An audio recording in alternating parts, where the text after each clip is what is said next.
Welcome to Joy in the City, True Stories Edition. I'm Lindsay Salyards, and you're about to see what God is doing in our city.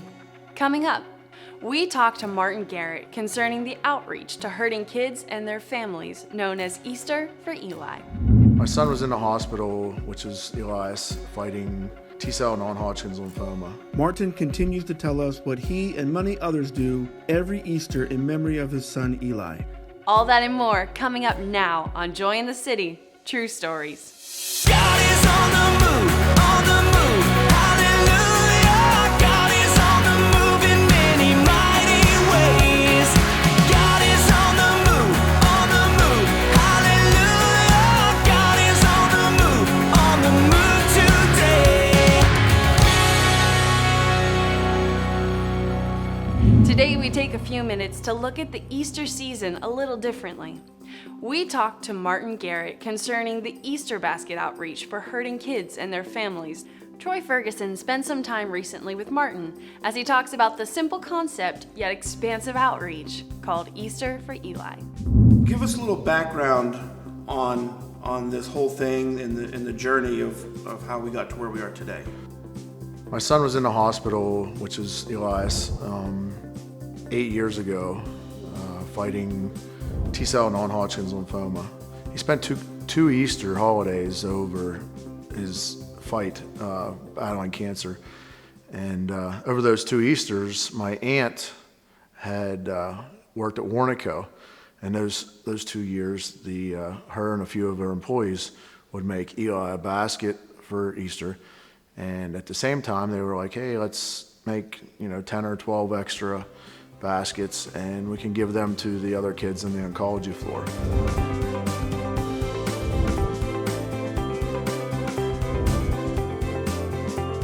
I think the first year we had like a dozen baskets that we was able to hand out on the oncology floor as we was there.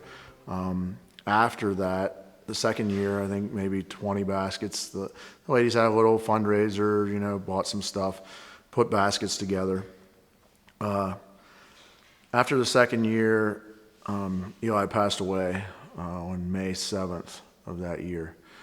So the third year, after Eli being in the hospital, the ladies wanted to continue to make baskets if I was willing to drop these baskets off, run them out to Pittsburgh, which I said yes, I would still do it. I really want to help the kids. So they made small amounts, 20, 30 baskets. We delivered them to Pittsburgh. For 4 years I did that. Warnaco had split up then, and the ladies had went their separate ways, and we spent 1 year without any baskets. And so 3 years ago, this will be the third Easter that I've been doing this on my own, I thought, well, let me see what I can do. I'll try the, social media, and I really, felt down that we didn't get any baskets, and, like Eli's name was being forgotten, and his smile and the happiness that we had given those kids wasn't, it was bothering me that we wasn't doing anything. So we opened up the Facebook page, Easter for Eli, and I thought, well, I'll shoot for a astronomical goal of 319 baskets, which the number came from, it was the bed capacity in Pittsburgh Children's Hospital was 319. So that was my goal for 2015. I think within a month of it being opened up, I had 400 baskets. I passed my goal. With a couple of days, I had 500 baskets. Then I had friends that worked at New Pig, which was kind of ironic because part of the New Pig, one of their buildings is in the old Warnaco building. So the people from New Pig, they wanted to start building baskets, and they get a hold of me, and they have 150 baskets, half of what my goal was, I think, that year. So needless to say, in a few months' time, and by Easter time, I had 1,000 baskets when I had a 300 basket goal. I'm like looking, what am I doing? Where is this going? Martin, you need to start looking out, branching out to other hospitals. After the relaunch, Easter for Eli continued to grow by adding Hershey Hospital and distributing 1,000 baskets. Second year we started this, I thought, well, we'll be glad to hit 1,000 baskets, which was last year. So my goal was obviously 1,000 to get where we was at the year before. And in no time flat, we had 1,000 baskets. We had 2,000 likes on our Facebook page. It was continuing to grow. I had people calling me saying, hey, what can I do? So we implemented also to look out and help the families of the children, because over the years, the 2 years that I spent there, we received several Sheetz gas cards. We was traveling back and forth 2-3 times a week, sometimes to Pittsburgh. The social workers would give us a $20 Sheetz card that may buy us lunch, may put a quarter tank of gas in our car to get us home. So we asked for Sheetz gas cards, iTunes cards, and Amazon cards for the teenage kids that, the 16, 17-year-olds that really might not want bubbles and in a basket, or that they could use on the anything they could use on the internet, on their phone, something from the room that would give them any kind of activity and happiness. So last year, what we did, $4,000 in Sheetz gas cards we was able to give families. And we also picked up last year, we had Pittsburgh, we had Philly, we picked up Philly Shriners Hospital. Danville was another hospital that we distributed to our very first year also, so we've been doing them for 3 years. A friend of mine's son was treated in Danville for leukemia. He beat his battle. So the first year he went along with us to help deliver baskets, and he's actually going to go with us tomorrow and help deliver baskets back to the hospital that he was treated at. Maybe see some of the people that he was treated by, and some of the staff that may remember him, and I know he remembers. Last year we also picked up a big hospital, which is Johns Hopkins in Baltimore, Maryland. That was our first year for them. They was delighted to receive, I think we took them 250 to 300 baskets. We delivered 1,800 baskets, $4,500 in gift cards throughout all those hospitals last year, I was just praying that those numbers continued. I never really want to exceed the numbers, but keep the numbers as good as they get each year. So this year I was contacted by a local girl from Altoona that graduated from BG, Angela Finelli. She is a child life representative at Children's National Medical Center in DC. So she contacted me. It was actually the first that I was contacted by a hospital, which made me start feeling good that what we was doing, we wasn't asking other people to accept our baskets. They was asking us to come to them. So I knew that at this point we're making a difference, and Sure. people are knowing what we're doing is great. So we upped our goal this year. We had 1,800 baskets that went really well last year. Upped our goal to 2,000 baskets for 2017. And I didn't know at any point if we're ever even going to make, the 1,800 that we made last year, but we did our best to continue to drive on and to try to get our name out there, get our word out there, get Eli out there, get everything, get the smiles that these children, the smiles produce the baskets for me. This is exactly what I tell every hospital. We don't ask for any kind of thank you. Our thank you is, hey, if you can share one picture with your child with a basket. We received 25 baskets, I think, this year from a family that I gave one basket to in Johns Hopkins. Their daughter was a patient there, and they live in Wheeling, West Virginia, actually.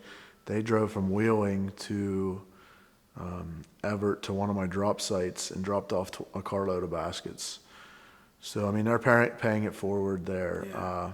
We continually get thank yous and people out of the area that receive baskets that want to either send monetary donations or gift cards or anything that they can do to help. I have a family that was in the hospital with Eli that lives in Ohio that comes every year and brings a large amount of baskets to us to deliver every year. And next year, we're going to try to use them as a area of collection and try to do an Ohio hospital and have them represent Easter for Eli in Ohio and us pick up a children's hospital out there with them.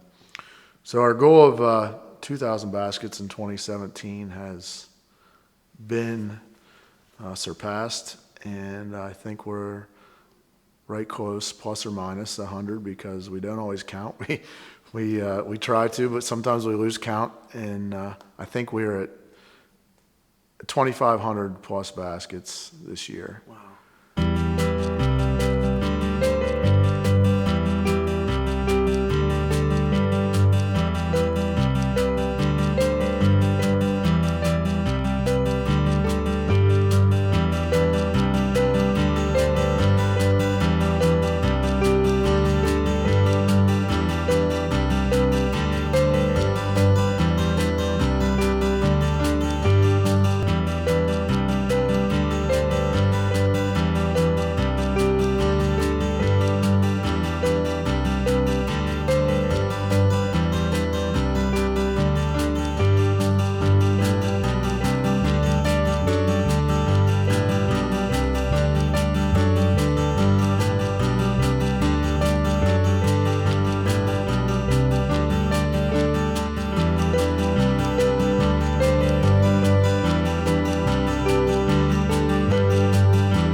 Thank you for taking time today to watch Joy in the City, True Stories. We will return with the conclusion of this story after these messages.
How many of you know that if you're going to be an overcomer today, you're going to have to testify of what God's Word says about you and stop testifying what you feel? Expect this. Let expectancy rise in you and decree this. Bind delay and receive a new season. Bind delay and receive a new season. Welcome the King and His presence among you at greater levels. Seek it, pursue it, embrace it. The Bible says that as He is, so are we in this world. And I just want people to be inspired to lay hands on their family members, on strangers, on any and everyone, to see the power of God in healing specifically spread across their neighborhoods, their homes, schools, around the world, because that's what God called us to do. Draw near to the one who draws near to you. He's a resting place. He's a comforter, and I discovered that the word comfort means not just to make feel better, but to come and fortify.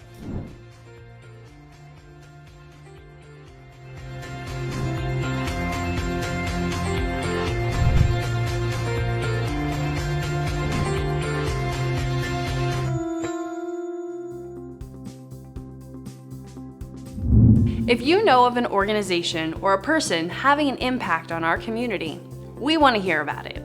Please email us at stories@jointhecity.org. Now, back to our story. Tom Wills and his daughter Caitlin are actively involved with Easter for Eli this year. Tom shares with us how and why he got connected with Martin this Easter. I was talking to him after work one night, and he said we have 1,000 employees, and he says, but he don't get a whole lot out of the place. Not that he's looking for numbers, but it's just with 1,000 employees, you'd figure you'd have trailerfuls of baskets, but those guys don't want to go home and make baskets, and I got to thinking about it, and I said, well, what if I would take a collection up? And my daughter was 100% on board. She would go buy the supplies, build the baskets. And he said, yeah, and he doesn't like to go promote himself, Sure. If somebody wants to do it, that's fine, his way. So, I said, all right, I'm on board. And I mean, next thing you know, we had $1,000, and she was out shopping, building baskets, and 2 days later, we had another $300, and it just took off from there. So, really a good thing. This experience has had such an impact on Tom. He explained what motivated him to get connected this past year. It's just one of those things that when I'm talking to him, and I saw a thing on Facebook about him that someone said about when you see him delivering the baskets, that's the same guy you see at work. He's not in a three-piece suit handing back. That's him. It's Martin. And same deal. I was standing there talking to him, and it just clicked. I was thinking, there's no reason we couldn't do something else here. And I was like, I'm on board. I'm going to try it, and it just took off. So it's beyond words. I mean, I can't even describe how good of a feeling it is. Just knowing that he's helping these kids first of all, and then when he posts a picture of a kid in the hospital with a basket, and that smile was just ear to ear. Like I said, I can't even put into words how good it makes you feel. And I'm just so proud to be a small part of that. I'm kind of mad at myself I didn't get involved before this. But Along with Tom, his daughter Caitlin became heavily involved this year as well. well, I went home and kind of bounced it off of her that hey, I'm thinking we can gather some money up, and because he never liked to take money, he always wanted just build a basket or give us gift cards and that kind of stuff. And I kind of run it by her. I said, I'm thinking maybe we can get a few $100s. Would you be interested in going shopping? Which that helped, but and make some basket. She said, sure, I'll do that. And never knew Martin before that. Never met him, and they met, hit it off immediately, and same deal. She just went with it, and it's just wonderful, wonderful thing. Do you foresee that you guys will do this again? Oh, absolutely. Yeah. In fact, she just said that last night. They were leaving at 5:30 this morning for D.C. with 1,000 baskets, and she's not a morning person by any means. She says, or I said, up early tomorrow, something to that effect, and she said, yeah,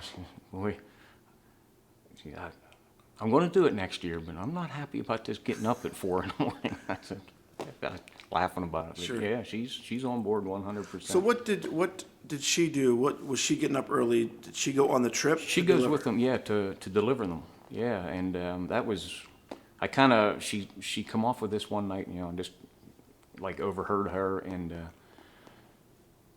it's all winding down, you know, the baskets are all made, and they're all, and she spent hours out there at his place wrapping them, labeling them. You know, they do for different age groups, Yeah. boy, girl, and she, I think she might have been talking to Martin, and she said, no, I want to go along and deliver. I want to see this through to the end. Nice. Wrapping up our discussion, I asked Tom, why should others get involved in this next year? Oh, like I said, if you see one smile, one sick kid with a basket and that smile on their face, you'll know exactly why he does it. Plain and simple. It is phenomenal. Yeah. I would love to go to help deliver them, but they're not allowed so much to take them in to give them to the kids because of the HIPAA laws and all Sure. that. But he catches families coming in and out. Yeah. They caught a family coming into Pittsburgh 2 weeks ago when they delivered, and not even a patient, just an inpatient going in, and had 2 little kids, and he's handing them baskets here. You know, it's just a great thing all around. My tiny little part of it, I am so proud and humbled by it. You know, at the same time, it's phenomenal.